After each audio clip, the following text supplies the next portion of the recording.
Thank you all. Thank you. Thank you. Please sit down. Charlotte, thank you very much for sharing your story. It's impressive. Dr. Johnson, everyone at Cuyahoga Community College, thank you for being here and having me here. And by the way, all the elected officials, you know what we call this in my business? We call this a busman's holiday. To have to come and ride a bus again with another guy. You're awful nice to be here. The only thing worse for an elected official when the president shows up is to say, the worst sentence in English language is, I'm at the airport. So thank you all so much. You got some really great friends here. Start with Marcy. And anyway, Mr. Mayor, thank you. Dr. Johnson, thank you very much and for letting me borrow, by the way, Marcia Fudge to serve as Secretary of Housing and Urban Development.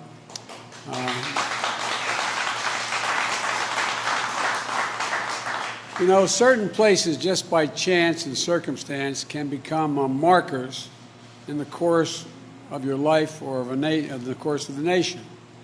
And for me, Tri-C is one of those places. Just a little over a year ago, March 10, 2020, I came to Cleveland as a candidate running for president to hold a rally here at the community college.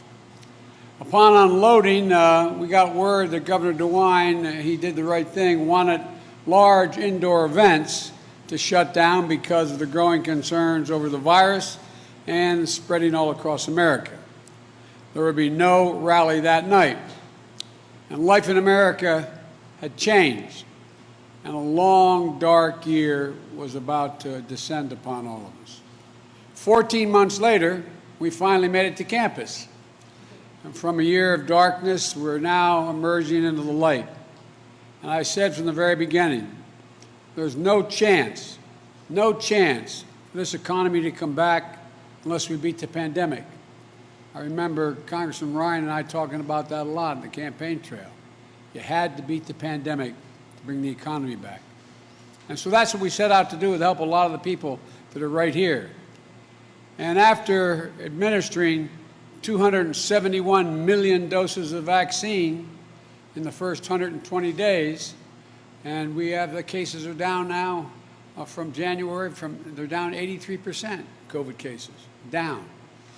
The number of deaths has fallen by 85%. Schools are reopening, businesses are opening, restaurants are reopening, and I hear that as last night's vaccine lottery, Ohio has a new millionaire. I tell you what, who would have thunk it? $1 million for getting the vaccine. But it's working. Now 56% of Ohioans have had at least one shot. We've got to get to 70%. That's the goal. We've turned the tide on a once-in-a-century pandemic. We've turned the tide on a once-in-a-generation economic crisis. And families are beginning to be able to breathe just a little bit easier. We still have work to do, but our future today is as bright and as wide open as it ever has been. And now we're faced with a question. What kind of economy are we going to build for tomorrow? What are we going to do? I believe this is our moment to rebuild an economy from the bottom up and the middle out. Not a trickle-down economy from the very wealthy. That has never benefited people who are at this college or any other place where they're trying to make a living. To build an economy that rewards work, not just wealth. An economy that works for the backbone of this country. The people who get up every single day, work hard, raise their families, pay their taxes, serve their country, volunteer in their communities, just looking for a little bit of breathing room. My dad used to say, just a little bit of breathing room, honey. And Tim has heard me say this 1,000 times. My dad used to say, Joey, a job's about a lot more than a paycheck. It's about your dignity. It's about respect. It's about your place in the community. It's about being able to look your kid in the eye and say, honey, it's going to be okay. The last few months have demonstrated what that economy can look like. When When our event here was canceled in March, our economy was on the brink of collapse. My mom used to have us especially say, you know, the greatest gift God gave mankind was the ability to forget. Because if it didn't do that, every woman would only have one child. But all kidding aside, the good news is we forget the bad times. That's the good thing about we Americans. We're always optimistic. But 10 months ago, we were in trouble. When I was sworn in, there were 10 million fewer jobs in America, and a lot here in Ohio. But in my first 3 months in office, the economy has added back 500,000 jobs per month. In fact, we've created, with the help again of the members of the Congress that are here today, 1.5 million jobs, more jobs than have ever been created in the first 3 months of any presidency in the history of the United States. Before I took office, the average initial claims for unemployment insurance were over 830,000. This morning we learned that number has fallen below 460,000, cutting in half, and we're at the lowest level we've seen since March 2020, when the pandemic first struck. Before I took office, almost 24 million Americans were going hungry. Marcy's heard me say this before. Did you ever think you'd see people lined up for miles and miles and miles going into a stadium to get someone to put a box of food in their trunk? People who never, ever, ever, ever, ever, ever, ever thought they need that kind of help. Well, that number of hungry Americans, food-starved Americans, has dropped by 30%. Still too many, but there's clear progress.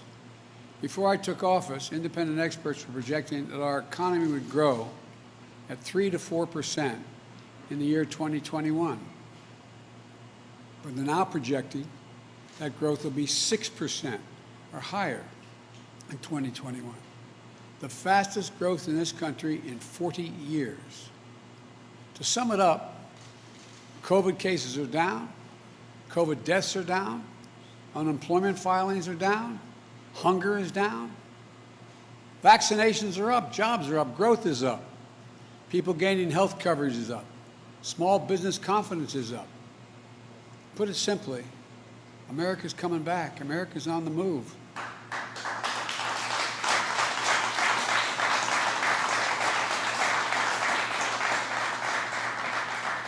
And that wasn't an accident. It wasn't luck. It happened for two reasons. First, we made the vaccine program a priority. As my friends in Congress tell, I got a lot of heat for just focusing on the vaccine. It goes back to what we all talk about. You've got to fix the pandemic before you can fix the economy. We were able, with a lot of hard work, get 600 million doses of the vaccine, enough for every single solitary American. We didn't have enough vaccinators, so we went to FEMA, the United States military, went to the AMA and got retired docs and nurses to come out of retirement. Got thousands and thousands of additional people to administer the vaccines, but we didn't have before. We created more places to get vaccinated, hitting my target to ensure that 90% of all Americans would have a vaccination site within 5 miles of where they live. And now, 50% of all of America, more than any other country, is fully vaccinated. 75% of seniors, black, white, Hispanic, across the board, are fully vaccinated. We're getting lives back. The American economy is coming back. And that's the second reason we're on the move. I committed to an approach of building an American economy, a different economy, to build back better, not just build back better. That approach recognizes that we all do better, and we all do well. And the best way to grow our economy is from the bottom up and the middle out. You know, I don't have anything against anybody in Wall Street. I don't have anything against anybody making $1 million, but Wall Street did not build this country. The middle class built this country, and unions built the middle class. That's a fact. An approach to recognize that at this time, when we rebuild the middle class, we have to bring everybody along, regardless of their background, regardless of their religion, regardless of their race. That's the approach reflected in the American Rescue Plan, which my friends in the Congress helped get passed.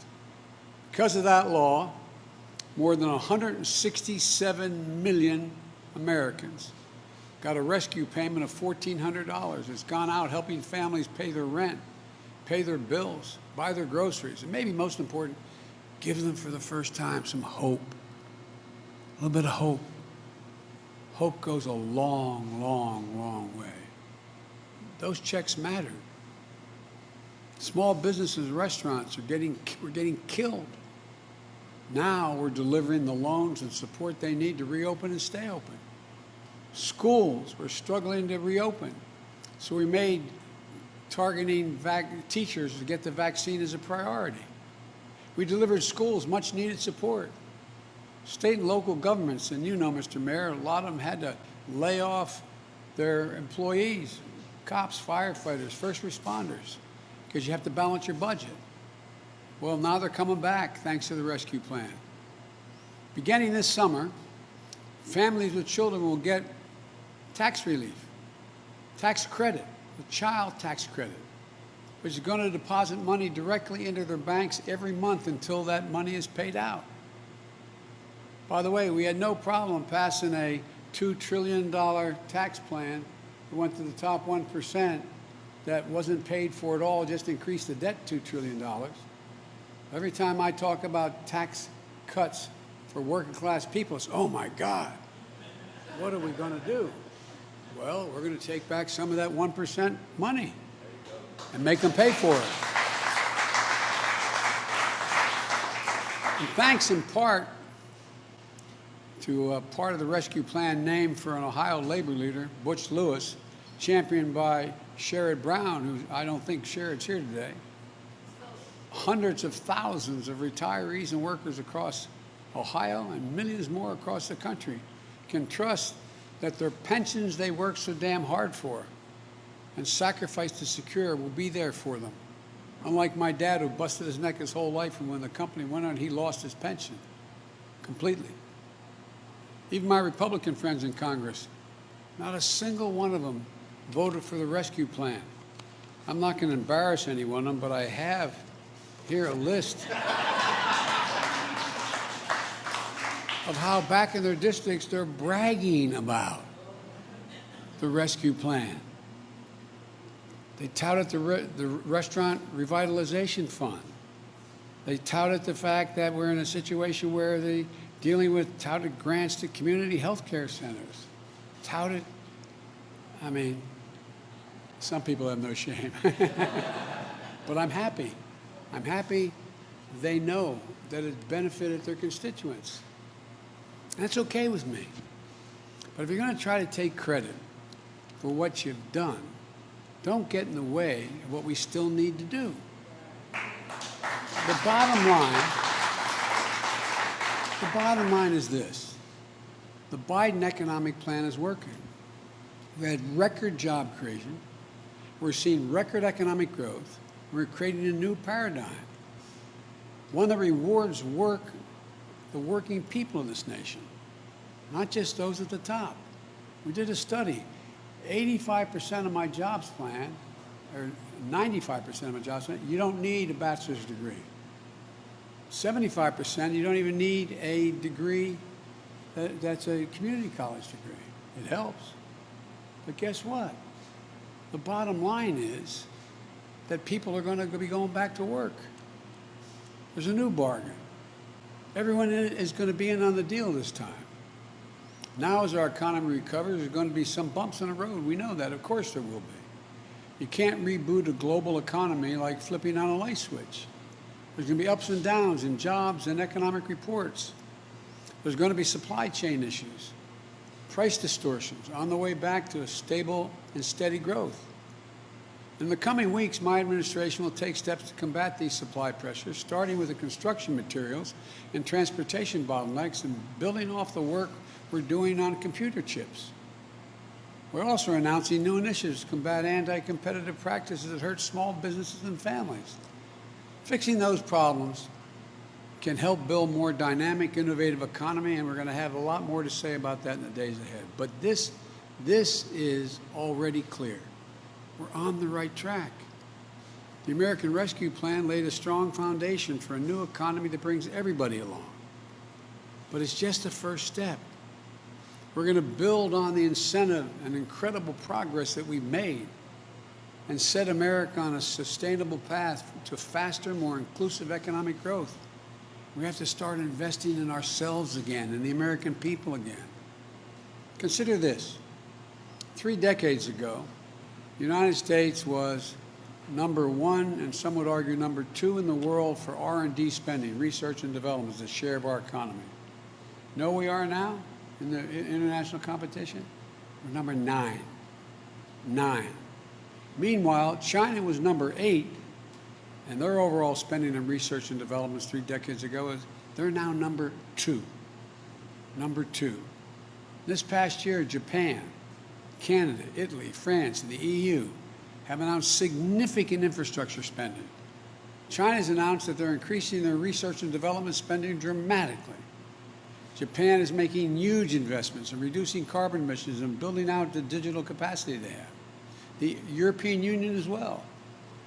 We're in a race to see who wins the 21st century. Now, if I could hold just for a second here, one of the things I've found, I'm supposedly, they'd always announced me in the past as an expert in foreign policy. Well, let me tell you something. Economic policy is harder than foreign policy.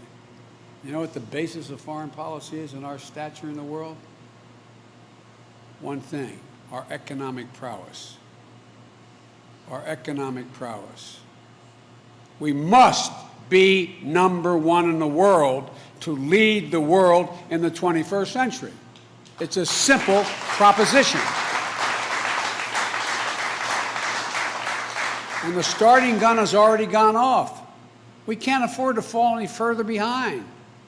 Now's the time to build the foundation that we've laid, to make bold investments in our families, in our communities, in our nation. We know from history that these kinds of investments raise both the floor and the ceiling of the economy for everybody. Like when we brought electricity to every household in the country in the 1930s, or we connected the country through the interstate highway system in the 50s. They created millions of jobs, good-paying jobs. They set the economy up to grow more quickly and share prosperity more broadly for decades to come. Those electrical poles and wires still help power rural communities 80 years after they were built, and it's time now to rebuild them. 1/4 of all the miles of Americans travel on roads are in the interstate highway system, built 60 years ago. 60 years after we built it. These are generational investments. Private sector does not make these kind of investments. We've neglected that kind of public investment for much too long. The pandemic exposed just how badly we need to invest in the foundation of this country and the working people of this country. That's why I proposed the American Jobs Plan and the Americans Family Plan, the generational investments we need today to succeed for tomorrow. You know, as my wife Jill, who's been a teacher for a long time, she used to be about 10 years younger than me. Now she's 30 years younger than me. And she is in every way, God love her. She's the only first lady ever to work full-time.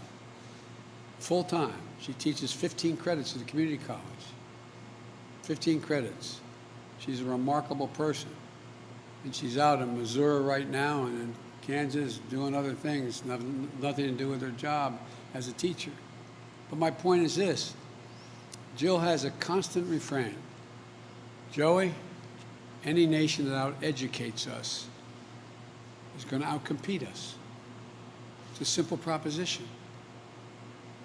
You know, think about this. One of the reasons that caused us to move ahead so significantly as a world leader, an economic leader in the world, was in the late 1800s, early 1900s, we're the first nation in the world to say, we're going to have 12 years of free, without any limitation, free education. 12 years. Now imagine if, and the rest of the world's caught up with us, and they've now passed us in many cases. Imagine if we were sitting today and say, we're going to set up an education system. Does anybody think 12 years of education is enough for us to compete in the world in the second quarter of the 21st century? I'm not joking. Just consciously think about that. Is it enough? It's not. And so I'm proposing 4 additional years of education. 2 years of high-quality pre-K for 3 and 4 years old, not in daycare, in school. The studies show that if you do that, those children have an opportunity of 56% better chance of going through all 12 years of school and beyond without getting any trouble, no matter what the background or the family they come from, no matter what. On the front end, those 2 years are important. And then 2 years of free community college. Free community college. To better prepare our people to get these good paying jobs in the future, jobs I saw students training for throughout the Manufacturing Technology Center. You know, we need to invest in transportation infrastructure. Drive anywhere, and you can see why we're rated 13th in the world in infrastructure. The United States of America is viewed to have the 13th best infrastructure in the world. Come on. This is the United States of America, for God's sake. We need to invest in universal, high-speed internet, more seamlessly connect our businesses and their customers, expand the possibilities of job opportunities in every hometown in America, no matter how big or small. And by the way, if you hold for a second, think about this. How many of you, men and women, have children who were doing remote learning? Think of all the children throughout the country in inner cities and in rural areas that had no internet connection. It's estimated that some of those kids are going to be pushed, although it's only been 1 year, 3 years behind in their education. Look, investment in high-growth industries like clean energy and electric vehicles. It's not just we want to deal with the environment. We want to lead the world in exports of these new technologies instead of ceding the global market and job creation to the Chinese. They're building 20 times as many electric vehicles as we're doing now. And the technology that goes with that. What are we doing? It's millions of jobs in China instead of here. It's not that the jobs we're going to create here, but that we're going to create to export the technology. We used to be the net exporter of major technologies. I also think, and I'm pushing very hard, to make major investments in medicines and cures of the future. Folks, diseases like Alzheimer's, diabetes, cancers, they're all on the cusp of being able to be dealt with. You know, if we don't do something about Alzheimer's in America, every single solitary hospital bed that exists in America, as the nurses can tell you, every single one will be occupied in the next 15 years with an Alzheimer's patient. Every one. Costing us in excess of $1 trillion. So what are we doing? I came up with an idea and I think it's going to get done. And that is that, you know, there's a thing called DARPA, which is a Defense Applied Application Research. It's an outfit that came up with the internet in the Defense Department, came up with geospacing and a whole range of things that are related to our security. I want to do the same thing at the NIH to focus on those diseases. It's estimated if we spend $5 billion a year on that research and development, focusing with insurance companies don't have the money to focus on. We can make significant breakthroughs. We're already doing that. Already doing that. If we invest, we can create millions of jobs. Rebuilding the foundation of a strong, fair, resilient, competitive economy and save hundreds of thousands of lives. 100% of our investment is going to be guided by one principle: make it in America. Make it in America. If I can hold that for just a second, there is a law that was passed in the 30s, doesn't violate any trade principle, saying that whatever money, whatever program the taxpayers are paying for, you can spend it all on American contractors. No one's ever done it, though. I promise you, I signed an executive order. If, in fact, we're building the new deck of an aircraft carrier, well, guess what? I get as president to let contracts over $600 billion a year. I promise you, there'll be no contract let to a foreign company or any of the product down the line. Right now what can happen is you can hire an American company and they can sublet to, and their downstream product can all be foreign. All you got to do is get that particular agency to say, you got an exception, we can't find that job here in America. Well, guess what? They're going to find the job here in America. I promise you, or they're not going to get the contracts. These jobs will be good jobs, American jobs that deliver good wages and dignity. And look, this is about choice. We can keep giving every break in the world to corporations and CEOs. Or we can raise the corporate tax rate back to 28%. It was, by the way, 36%.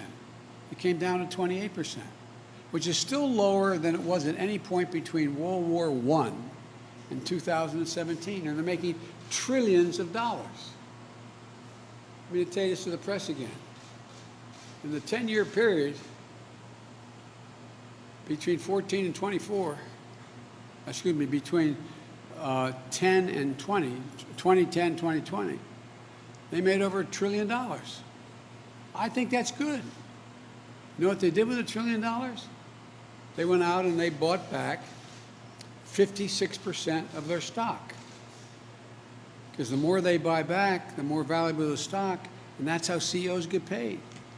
CEOs used to get paid 35, 36 times to the average employee, and they should get paid. Now it's over 370 times more than the average employee. As my mother would say, who died and left them boss? No, I'm serious about it. Now, so you got over 50% going to stock buybacks. And the other percent, I think it's 42%. Let me see, 56, it's 40, no, it's 38% goes to dividends, which is reasonable. But here's the point. After all is said and done, that leaves 8% of that $1 trillion for research and development, salaries, new product, new enterprises, new initiatives, 8%. I come from the corporate capital of the world. Literally, more corporations are incorporated in the state of Delaware than any place in America. Combined, all the rest of the corporate registrations combined don't equal what's in my state. It used to be corporations felt they had responsibilities beyond their taxpayer, beyond their shareholders, and beyond their executives. But what is it now? Average CEO becomes a CEO for 6 to 7 years. And by the way, capitalism has incentives. One of the worst votes ever made was during the Clinton administration. Say a corporation could not deduct from their taxes more than $1 million it paid for any CEO. So guess what they start doing? 80-some% of CEOs now get paid in stock options. Why do you think they buy back the stock? To raise the price of the stock. They're not bad guys. It's just the incentives. So if we just raise the corporate tax to 28%, which is still lower than where it was, I said, between World War I and 2017, that generates $90 billion additional dollars into the Treasury per year. That could put hundreds of thousands of people to work to modernize our roads, our bridges, our ports, our airports, and pay for it. Pay for it. Put people to work to make sure every American has access to high-speed internet so businesses can compete in the 21st century. Kids in every community can get ahead. Another choice. We can ask the top 1% of the taxpayers in America to pay the same tax rate they paid when George W. Bush was president. You know how much that would generate? That'd generate $13 billion per year, allowing every student in America to go to community college for free. When I was in the last administration that I was part of, Obama-Biden, the president asked me to find out what the major corporate entities thought was the most important thing they needed. We interviewed over 340, I think it's 348 CEOs. You know what they said? Every one of them. A better educated workforce. But they're not spending money to educate the workforce. So imagine what we do. Corporate America benefits with a better educated population.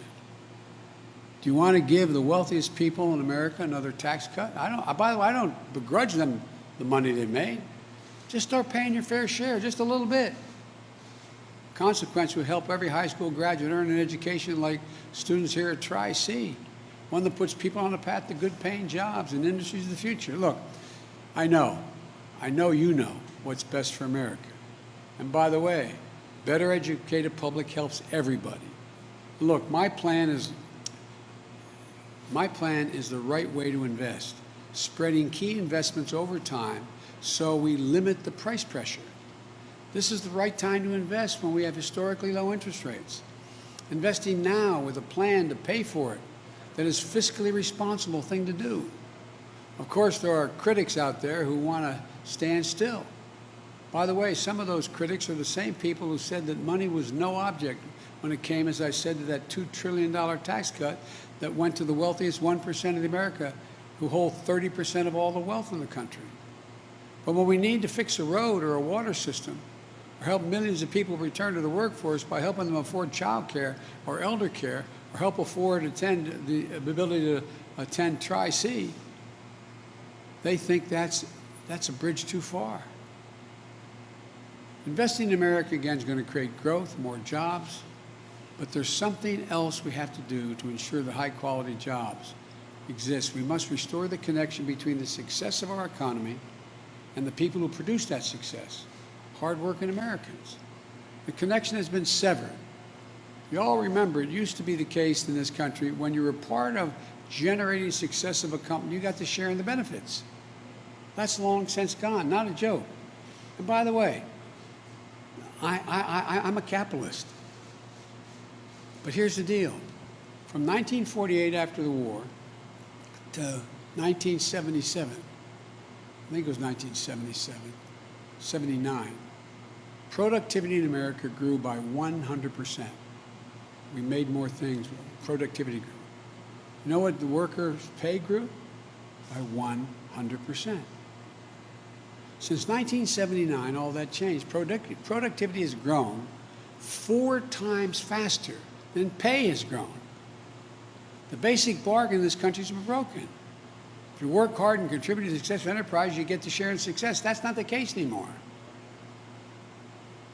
So you can carve out your place in the middle class. That's how it happens. That's how it works in healthy capitalist economies. But along the way, we started seeing the stock market and corporate profits and executive pay as the sole measure of our economic success. Let me tell you something.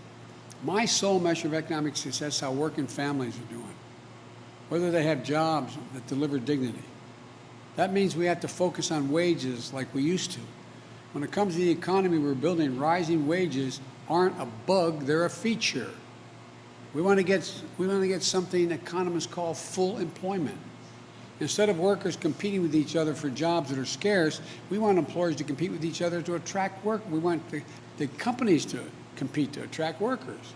That kind of competition in the market doesn't just give workers more ability to earn a higher wage, it gives them the power to demand and be treated with dignity and respect in the workplace. And it helps ensure that in America, when you walk into work, you don't have to check your right to be treated with respect at the door. Full employment also means more options and opportunities for workers, including Black, Hispanic workers, Asian American workers, women who've been left behind. in previous economic recoveries, when the labor market never tightened up enough. Look, this isn't just good for individual workers. It also makes our economy a whole lot stronger. When American workers have more money to spend, American businesses benefit. We all benefit. Higher wages and more options for workers are a good thing. A lot of companies have done extremely well in this crisis, and good for them. Good for them. The simple fact is, though, corporate profits are the highest they've been in decades, and workers' pay is at the lowest it's been in 70 years. We have more than ample room to raise workers' pays without raising customer prices. Soaring corporate profits and stagnant wages aren't the American dream, and they aren't the American deal. Look, I'm not looking to punish anyone or to say business shouldn't be able to make a significant profit. I understand the risks and challenges business owners face, and they should be rewarded for their success and the risks they take. I just think after decades of workers getting a raw deal, it's time they be given a fair shake.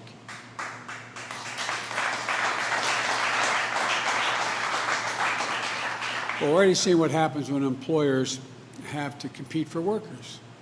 Companies like McDonald's, Home Depot, Bank of America, and others, what do they have to do? They have to raise wages to attract workers. That's the way it's supposed to be. And we've got to do two more things. Congress should raise the minimum wage to $15 an hour. No one should work 40 hours a week and live in poverty, live below the poverty level. And we ought to pass to protect the right to organize, the PRO Act, supported by union workers. Look, let me close with this. You know, it's an overused phrase these days, but it's still accurate. We're at an inflection point in American history. It happens every several generations.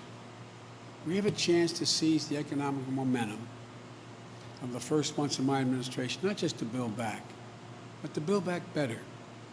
And this time we're going to deal everyone in. Everyone has been left out, and breathe new life into the middle class and new hope into those struggling to break into the middle class. We have a chance to make investments that Moody's, not a liberal think tank, Wall Street, Moody's says my plan will increase the size of our economy by $4.5 trillion. Moody's, $4.5 trillion over the next decade, and create well over 16 million new good-paying jobs. If we make these investments now, in 50 years, people are going to look back, and not even that long. Your children or grandchildren will look back and say, this was the moment when America won the future. Won the future. Folks, I've said it 1,000 times and mean it from the bottom of my heart. There's not a single thing America can't do when we do it together. Never. We're the only country in the world that is, when we set our mind to something, that never, ever, ever failed. This is an opportunity for the wealthy to stay wealthy, the poor to have a shot in the middle class, and the middle class able to breathe more easily. That's what this is about. But this time, bring everybody along. Everybody. Thank you, and God bless you, and may God protect our troops. Thank you. Appreciate it.